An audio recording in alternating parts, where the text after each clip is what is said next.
Hello, and welcome to the MindfulOpus podcast. I'm your host, Jo Zakany, violist with the Cleveland Orchestra, yoga teacher, and coach for classical musicians. Here, we switch from grind to kind in our artistic process so that artists like you can avoid burnout, ditch performance anxiety, and create a thriving, healthy life on and off stage. I'm so glad you're here. Let's get into it. Hello, fellow Opus creator, and welcome to the MindfulOpus podcast, episode 3, season 2. This season, we are exploring the human behind the art. And one thing that I wanted to muse on and have a deeper conversation with you about, because I always think this is a two-way street, is something that I actually talk about a lot, which is the idea of shifting from grind to kind. It's the thesis, the mission behind MindfulOpus, and is one of the core pieces of my work. And I thought, you know what? I think it would actually be really helpful to take an entire episode to break down what I actually mean when I'm talking about shifting from grind to kind, specifically offering that alternative to hard work that is kind, but acknowledges that in the heat of the moment, it's uncomfortable and there's resistance. Because hard work is hard work. Whether you're a student getting ready for juries, or you're deep in the audition circuit, or you're in the thick of a heavy performance or teaching schedule, this episode is really for my high-achieving artists out there. I see you, and I love you. And honestly, this goes for outside the music world too. If you have any ambitions in your life, you're going to need a framework to help you push through discomfort, get to the other side, and put in the work. That is what I am unpacking today. Because shifting from grind to kind does not necessarily mean shifting from hard work to less work. So I thought, let me break this down and maybe swap for today the word kind with grit. Because to me, and I'll give lots of examples in this episode, the shift from grind to grit is what makes it feel like grind to kind. Now, I also want to start by saying that the word grind in itself is not a problem. There are many musicians and people out there that use the word grind in a way that I would consider grit, where the main difference is that one comes from a healthy place and one comes from a destructive place. If you love the word grind and it resonates in a way that feels inspiring and positive, of course, keep it. But for those of us who have some resistance to that word, and I'm obviously one of them because I talk about switching from grind to kind, I thought we should explore what that actually means today. So I want to start by sharing a personal story of a moment where, in reflection, I was changing from grind to grit.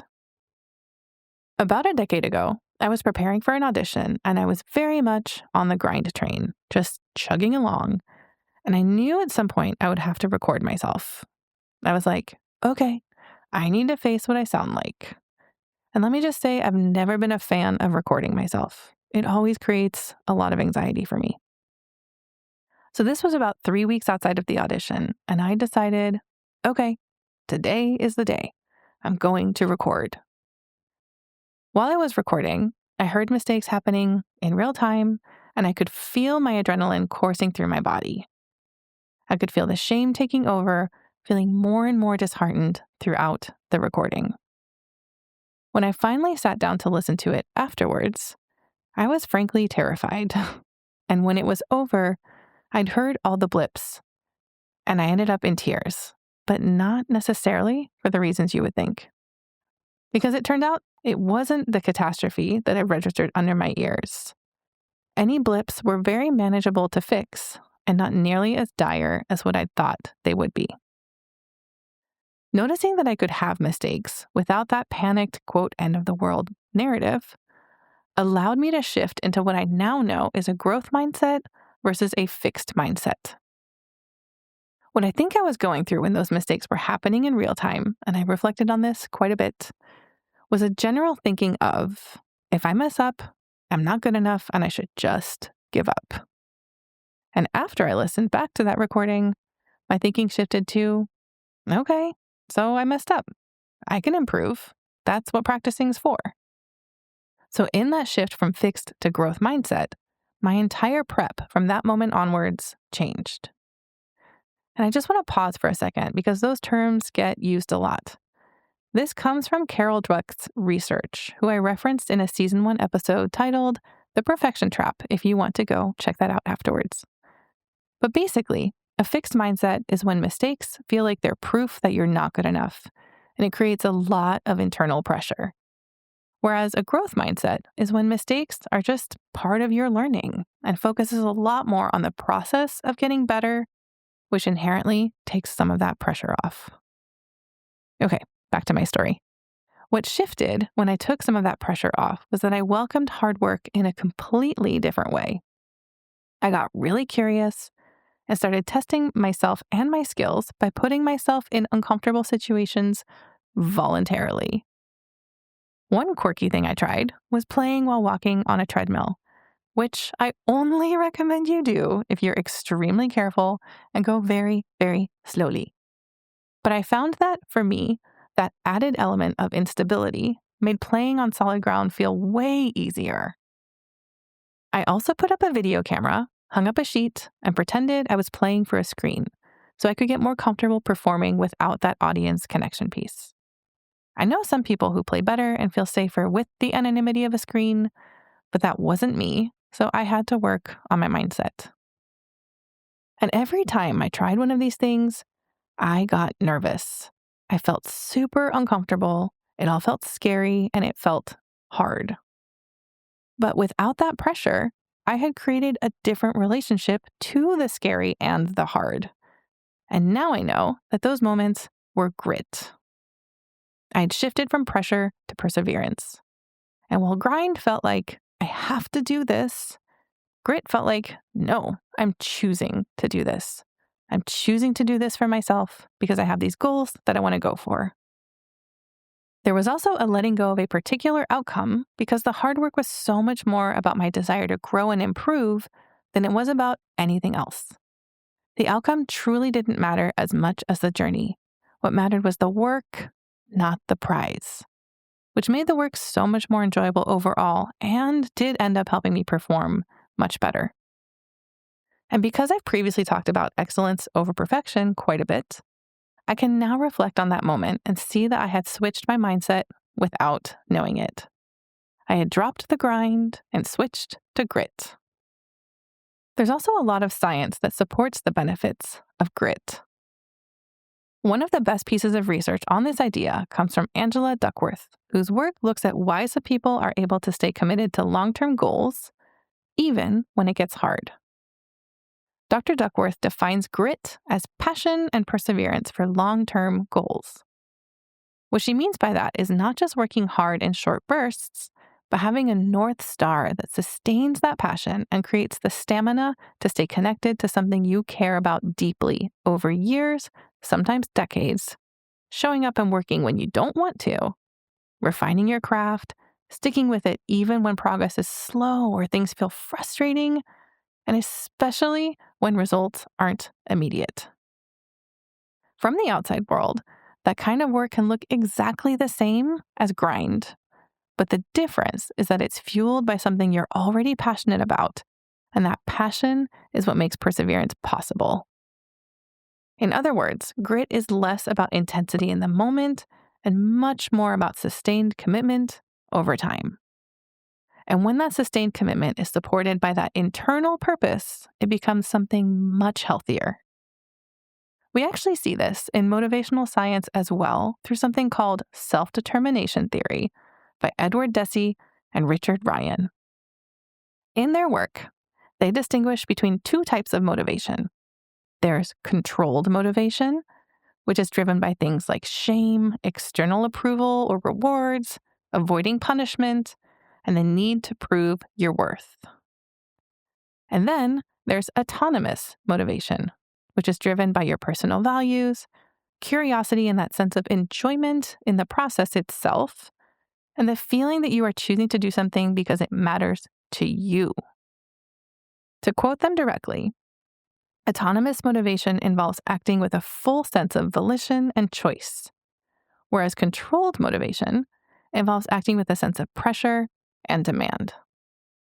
So looking back on that audition moment now, it's interesting to see that my shift from grind to grit is actually supported by these scientific frameworks, even though at the time, of course, I didn't know any of that.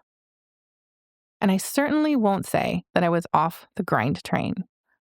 I had moments like that audition where I tapped into grit, but because it wasn't at the top of my awareness, I still found myself working from that heavy, pressure-led, fear of external outcomes place. And eventually, that grind led to burnout. I applied for a sabbatical from my job and was lucky enough to experience the downtime I desperately needed to rest my mind, my body, and my spirit after many, many years of pressure. And in that time, which also coincided with the pandemic, I let myself rest. I stopped playing for a while. I went on meditation retreats, yoga retreats, and discovered a kindness towards myself that I frankly had never experienced before, at least not on that level. I understood for the first time ever the value of self-compassion and how it affected my day-to-day in a more positive way. And when I stopped judging myself on my need for rest, that's when my healing actually began. One moment of insight that really stuck out to me was the realization that my need for relentless work came from not accepting myself as enough. That in order to have that self-acceptance, something had to be different externally. And once I let that go, I found that self-acceptance and that peace I didn't even know I was craving. And it was wonderful. I did start to wonder if I could keep this internal peace while also being goal-driven. Could I work hard without the pain of hard work that I had found so debilitating? I did lots of reading and research on this and was particularly intrigued by Kristin Neff's work on self-compassion, which she breaks down into two forms: tender and fierce.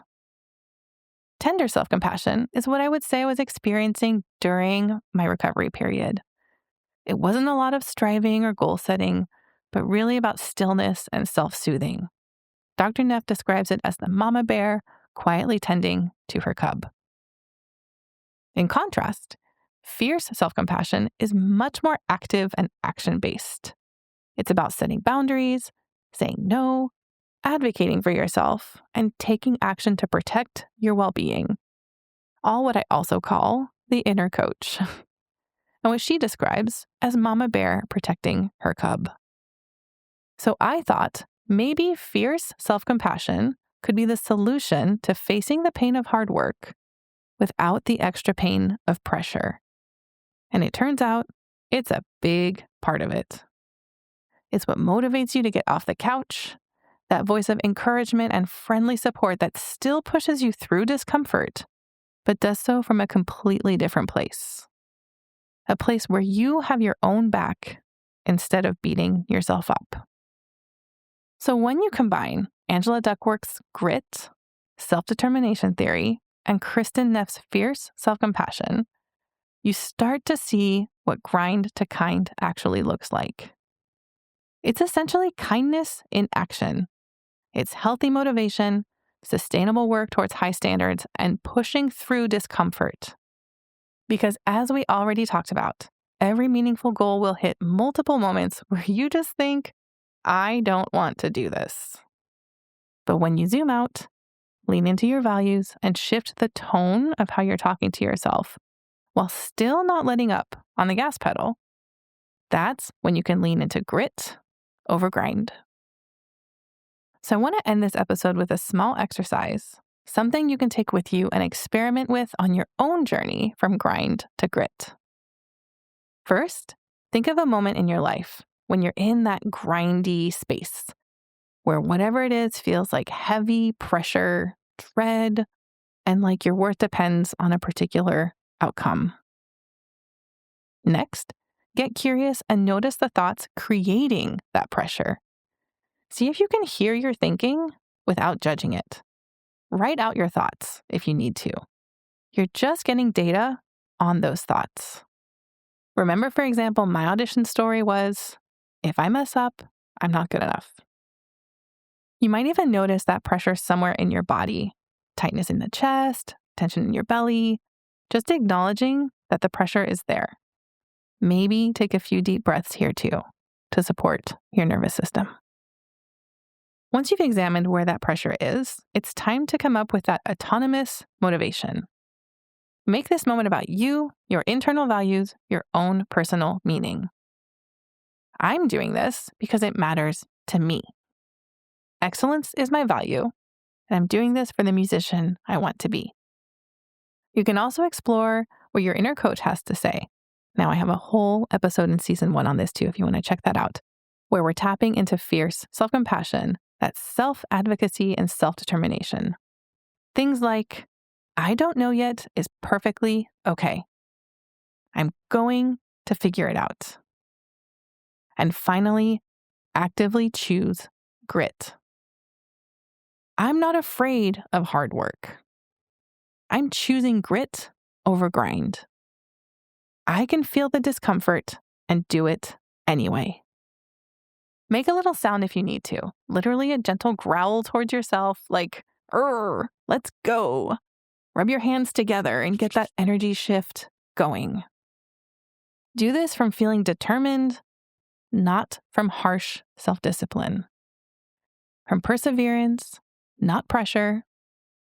From values, not validation. From curiosity, not control. From purpose, not punishment.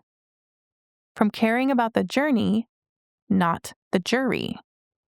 For yourself, not others. And from grit, not grind. This is how you begin to care for the human behind the art. And I truly believe if you give this a shot, your art and your life will thrive because of it. So that is it for today. Thank you so much for being here and listening. If you found this episode helpful and you know someone else who tends to grind in a way that feels unhealthy, share this episode with them. Bring them into our little world of shifting from grind to kind through grit. And next time, we have an amazing guest joining us who really exemplifies all of this. She's thoughtful, mindful, curious, and has carved a path that is truly her own while working incredibly hard from a place of authenticity and joy. So tune in next time. That's all for now. Bye. Thanks for listening to the MindfulOpus podcast. If you enjoyed this episode, consider adding the show to your library, write a blurb in the review section, or share it with someone in your circle. For more about my work, you can find me on Instagram at MindfulOpus or my website, mindfulopus.com. And while you're there, don't forget to grab that free well-being resource waiting for you. Until next time, my fellow Opus creator, keep creating the life you want, one opus at a time.